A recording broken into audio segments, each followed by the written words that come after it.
Hey everybody, Jess for Justice here, and we just finished watching that chilling press conference where Utah State Attorney Jeff Gray addressed the nation and essentially walked us through the charging documents that will be filed, as well as the charges that will be filed in connection with the murder of Charlie Kirk. So it looks like Tyler Robinson, the alleged shooter, will be charged with 7 counts. Now, count 1 is aggravated murder.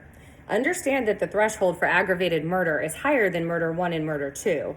Aggravated murder in Utah State, as we understand it, number 1 is punishable by death, and number 2 is a higher threshold, meaning that the person who committed the act not only put one person in great bodily serious harm of death or threat of life, they also created circumstances of great risk of death to others. There were about 3,000 people there, and Mr. Robinson fired a gun off. I'm not sure that we're going to have a hard time meeting this threshold, which begs the question of, will a plea deal be offered at some point? But since they are going for capital murder, I'm wondering if a plea deal for life in prison might be presented at some point. But let's walk through the rest of the charges. This is something we're going to have to monitor. Now, count 2 is felony discharge of a weapon causing serious bodily injury. Pretty self-explanatory.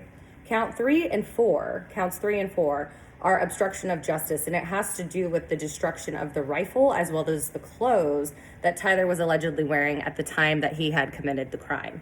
Counts 5 and 6 have to do with witness tampering, and essentially you have accusations that Tyler allegedly messaged his roommate and some friends asking them to stay silent, not talk to the media, and also to destroy some evidence by deleting some text messages. The final count is count 7, and it is violent offense committed in the presence of a child, meaning a violent offense was committed in the presence of children, and the accused knew that there would be children at the venue, and he acted this way with willful disregard anyways. So this is definitely something we want to follow. This was chilling. We heard more details. Let's talk about some of the other details we heard in some more videos, but drop some comments. Let me know how this makes you feel.